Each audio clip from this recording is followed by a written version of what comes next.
Kalau kita mengandalkan misalnya oposisi within parlemen, ya, within the system, maka sangat tidak efektif. Dengan kelompok FPI-nya, ya, atau dengan 212-nya, mungkin HRS atau Habib Rizik Syihab bisa memainkan peran oposisi di luar pemerintahan.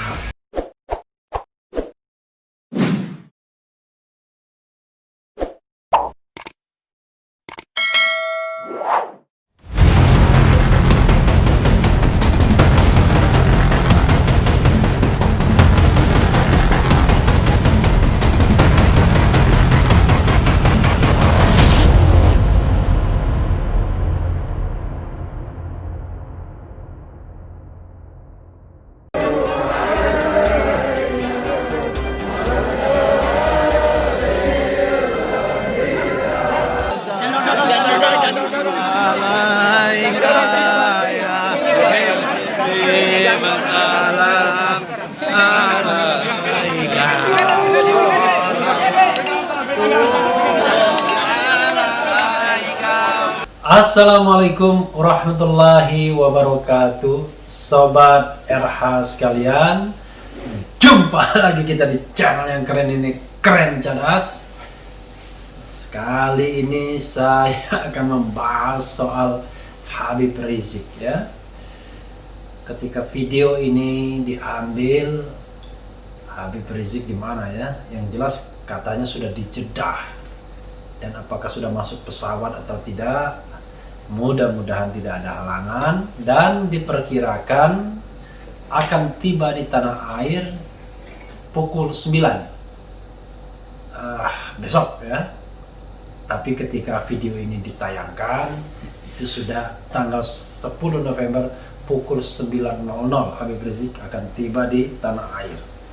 Dan dari pemberitaan, dari media sosial, sudah banyak orang yang datang ke bandara untuk menyambut sang Habib, tapi entah bisa bertemu entah enggak, itu soal lain. Ini ada berita menarik mengenai konstelasi politik nanti sepulangnya Habib Rizik. Sebagaimana dilansir Glora News, kepulangan HRS itu adalah Habib Rizik Syihab, dikhawatirkan memperkuat dan menggerakkan oposisi menggulingkan Jokowi. Luar biasa, ya. Glora.co, Imam Besar Front Pembela Islam Habib Rizik Syihab direncanakan pulang ke Indonesia setelah berada di Arab Saudi selama 3 tahun lebih. Kepulangannya diperkirakan ya, memberi rasa was-was bagi sebagian publik. Pengamat politik Karyono Wibowo menilai, selama di Indonesia, Rizik kerap mengkritik kebijakan pemerintah. Tidak jarang pernyataannya menimbulkan polemik. Oleh karenanya, kepulangan HRS tentu membuat was-was bagi sebagian masyarakat. Apalagi jika HRS bergabung dengan kelompok oposisi, bisa berpotensi memperkuat kelompok mereka, katanya kepada Bisnis Kamis 9 November 2020. Kelompok oposisinya siapa, ya? Dia menilai sikap Rizik akan menjadi tambahan energi bagi oposisi. Kendati begitu, situasi ini juga akan menjadikan roda pemerintahan antara oposisi dan koalisi menjadi lebih seimbang. PA212 sempat menegaskan bahwa Habib Rizik tidak akan masuk dalam partai manapun sepulang dari Arab Saudi. Pun begitu, Karyono menyebut, kondisi itu tidak berdampak negatif jika paradigma oposisi diletakkan dalam kerangka memperkuat demokrasi dan memperbaiki bangsa ke depan. Namun, yang dikhawatirkan jika arah oposisi bergeser ke arah gerakan untuk menggulingkan pemerintahan yang sah. Inilah yang menjadi tantangan pemerintahan Jokowi Ma'ruf. Rizik Syihab rencananya akan pulang ke Indonesia pada 9 November pukul 19.30 waktu Saudi. Dia diperkirakan tiba di Indonesia pada 10 November sekitar pukul 9.00 waktu Indonesia bagian Barat. Saat video ini diambil, belum jelas apakah jadi mendarat pukul 9 atau tidak. Istana Wakil Presiden sebelumnya menanggapi kepulangan Habib Rizik. Juru bicara Wapres Mas Duki Baidowi mengatakan bahwa pemerintah tidak menahan kepulangan imam besar FPI itu. Kita bingung juga kalau bicara tentang juru bicara, kok yang bicara juru bicara wakil presiden. Harusnya yang bicara juru bicara presiden atau menteri yang terkait. Kalau juru bicara wakil presiden dalam sistem pemerintahan presidensil itu ban serep saja, bukan orang nomor satu ya. Ini kan soal bertata negara, jadi harusnya statement itu dikeluarkan juru bicara presiden, bukan juru bicara wakil presiden. Selain itu, Menko Polhukam Mahfud MD sempat memperingatkan para pendukung Rizik tidak membuat kerusakan saat menanti kepulangan Habib Rizik. Menurut Mahfud, Rizik pulang dengan membawa revolusi akhlak.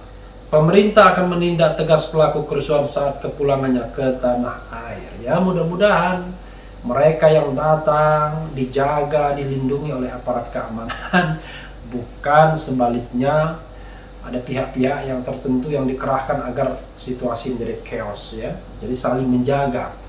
Karena yang sulit dari kerumunan seperti itu adalah free riders, para penunggang ya, gelap yang punya agenda lain selain agenda yang diperjuangkan oleh para pengunjuk rasa misalnya atau orang-orang yang kumpul ya. Karena Habib Rizik itu mau pulang dengan revolusi akhlak, kalau mau buat kerusakan maka berarti bukan pengikut Habib Rizik, kita sikat. Kalau pengikut Habib Rizik yang tertib, kata Mahfud. Ya memang paradigma pejabat publik kita belum berubah ya, selalu bicara tentang sikap dan lain sebagainya, padahal harusnya fungsinya adalah fungsi mengayomi ya. Jadi kalau misalnya bicara tentang penegak hukum, fungsi pertama adalah melindungi dan mengayomi masyarakat. Fungsi kedua baru Kamtibmas, keamanan dan ketertiban masyarakat. Fungsi ketiga barulah yang namanya law enforcement, penegakan hukum. Jadi maksudnya begini, terhadap apapun anak bangsa ya, mau yang nurut, mau yang bandel dan lain sebagainya, sesungguhnya fungsi penegakan hukum itu adalah baru fungsi yang terakhir. Fungsi pertama adalah fungsi persuasif, yaitu fungsi melindungi dan mengayomi. Nah, kalau pendekatannya melindungi dan mengayomi, maka sesungguhnya sangat mungkin apa-apa bisa diatasi secara baik. Tapi kalau fungsi yang diutamakan adalah fungsi keamanan dan ketertiban masyarakat, maka pendekatannya adalah pendekatan koersif, apalagi fungsi penegakan hukum ya. Jadi saudara sekalian, sering sekali kita mendengar ancaman dari pejabat-pejabat publik terhadap mereka-mereka yang diperkirakan akan membuat kerusuhan. Padahal kan kita harus bisa membedakan antara acaranya itu sendiri dengan potensi kerusuhan. Harusnya address harus disampaikan kepada mereka yang datang ya, secara persuasif agar datang baik dan lain sebagainya. Misalnya negara mengatakan kami akan melindungi Anda dari para perusuh dan lain sebagainya agar kegiatan Anda berlangsung secara baik. Kan itu bagus statement seperti itu kan. Jadi statement seperti itu terasa bahwa pemerintah negara hadir. Negara bertanggung jawab terhadap keamanan masyarakat, melindungi masyarakat dari melakukan kegiatan-kegiatan termasuk kegiatan yang mengerahkan massa. Bukan kelompok masyarakat itu yang disuruh bertanggung jawab sendiri terhadap kemungkinan adanya free riders, karena mereka bukan law enforcer, mereka bukan penegak hukum. Nah, sayang saya tidak pernah mendengar paradigma seperti ini ya. Paradigma yang mengatakan silakan Anda berdemonstrasi dengan aman, silakan Anda berunjuk rasa dengan aman, silakan Anda menjemput Habib Rizik dengan aman. Kami akan lindungi kebebasan Anda karena negara sudah dapat memastikan bahwa kegiatan ini legal, konstitusional, dan karena itu kami akan melindungi sampai Habib Rizik pulang misalnya. Tidak pernah kita mendapatkan statement seperti itu. Yang kita dapatkan adalah kalau macam-macam disikat dan lain sebagainya dan lain sebagainya. Oke, itu satu sisi ya kalau bicara tentang kepulangan, dan mudah-mudahan tidak ada halangan. Yang kedua, soal memperkuat oposisi. Kita harus lihat oposisi yang dimaksud Karyono Wibowo, ya teman saya juga, oposisi seperti apa? Apakah oposisi formal, apakah oposisi yang tidak formal?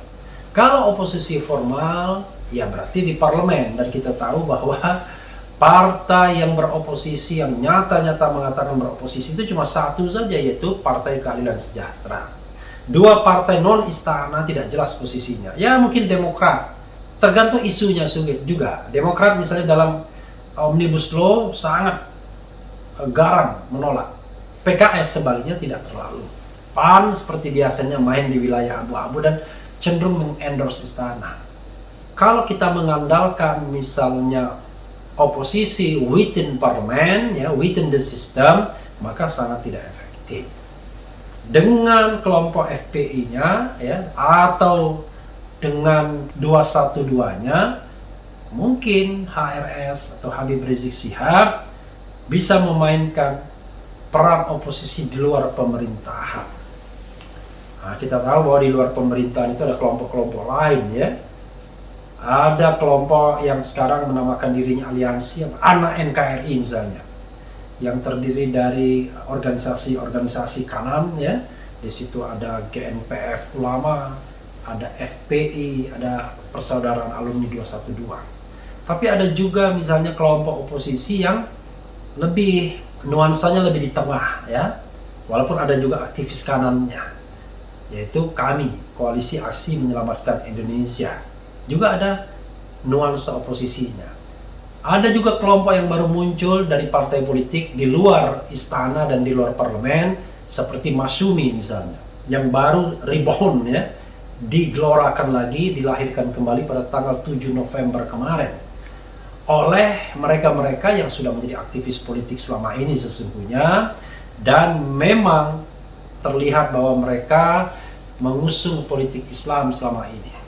Di situ ada tokoh seperti misalnya Abdullah Mahwa, kemudian juga ada MS Kaban, ada Ahmad Yani, dan bahkan mereka sedang menawarkan jabatan ketua umum kepada dai-dai kondangnya seperti Ustadz Abdul Somad, Bahtiar Nasir, dan lain sebagainya, dan lain sebagainya. Bahkan Amin Rais sekalipun ditawari untuk bergabung dengan Masyumi Reborn ini, ya. Jadi itu konstelasi politik hari ini, Sobat RH sekalian, dan kehadiran Rizik Syihab mungkin bisa akan memperkuat oposisi di luar pemerintahan atau di luar parlemen. Tapi beroposisi dengan pemerintahan yang sah, yang didukung oleh banyak kekuatan partai politik dan tentu financial resources, tidak mudah juga. Karena di antara mereka yang terus ingin mengkritisi pemerintah belum tentu juga bisa sejalan satu dengan lainnya. Tokoh semacam Rizik Syihab misalnya belum tentu cocok dengan tokoh Islam lainnya. Belum juga tentu cocok dengan tokoh-tokoh oposisi lainnya yang di luar lingkaran kanan misalnya. Tapi begini Sobat Era sekalian, proposal yang ingin saya ajukan adalah kalau dasarnya adalah value, nilai yang disepakati, mungkin gerakan oposisi itu jauh akan lebih efektif. Nah, karena value dan karena ini oposisinya di luar parlemen dan di luar lingkaran partai politik, maka harusnya oposisi itu bukan ditujukan untuk kekuasaan, tetapi pada perbaikan atau value, nilai.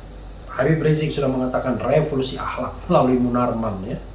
Itu adalah value, nilai. Nah, nanti kita bisa elaborasi agenda-agenda apa yang bisa menjadi the common platform mereka yang beroposisi di luar pemerintahan atau di luar parlemen ini. Saya misalnya bersama Rizal Ramli sudah mengajukan yang namanya penghapusan presidential threshold untuk memberikan kesempatan anak bangsa bisa menjadi calon presiden dan wakil presiden tanpa threshold 20% kursi atau 25% suara. Hal lain banyak, misalnya independensi KPU misalnya dalam rekrutmen, juga memperkuat KPK kembali, juga rekrutmen pejabat publik secara umum, juga revolusi atau perbaikan pengadilan dan lain sebagainya dan lain sebagainya. Jadi agenda itu banyak, dan harusnya agenda itulah yang menjadi sebuah kesepakatan sehingga oposisi di luar parlemen dan di luar pemerintahan ini menjadi efektif. Ya, contoh kasus walaupun belum berhasil 100% adalah bersatunya oposisi terhadap pemerintah dan parlemen dalam isu RUU HIP haluan ideologi Pancasila. Semua organisasi non-pemerintah menolak, termasuk NU dan Muhammadiyah. Nah, ini adalah agenda yang bisa disepakati bersama. Jadi, Sobat Era sekalian, itulah contoh yang bisa diketengahkan mengenai efektivitas sebuah oposisi. Dan mudah-mudahan memang kehadiran Habib Rizik Syihab ke tanah air kembali membawa kebaikan dan membawa penguatan bagi nilai-nilai yang akan diperjuangkan, nilai-nilai baik yang harus dan akan diperjuangkan. Mudah-mudahan semuanya berjalan secara baik dan negeri ini menjadi negeri yang kuat, ya, yang lebih berakhlak, yang lebih anti korupsi, yang lebih sejahtera, yang lebih melindungi dan lain sebagainya. Dengan kepemimpinan baik yang sekarang maupun yang akan datang. Ya, Sobat Era sekalian, itu saja soal posisi dan penguatan yang barangkali bisa disumbangkan oleh Habib Rizik Syihab. Yang penting tetap di channel ini, karena di channel ini Anda akan dirayu, ditipu, dibaperin, dicecar, diuber pula di jalan khusus. Karena channel ini adalah channel yang mengancam, memeras, dan membenci. Jangan lupa subscribe, like, comment, and share.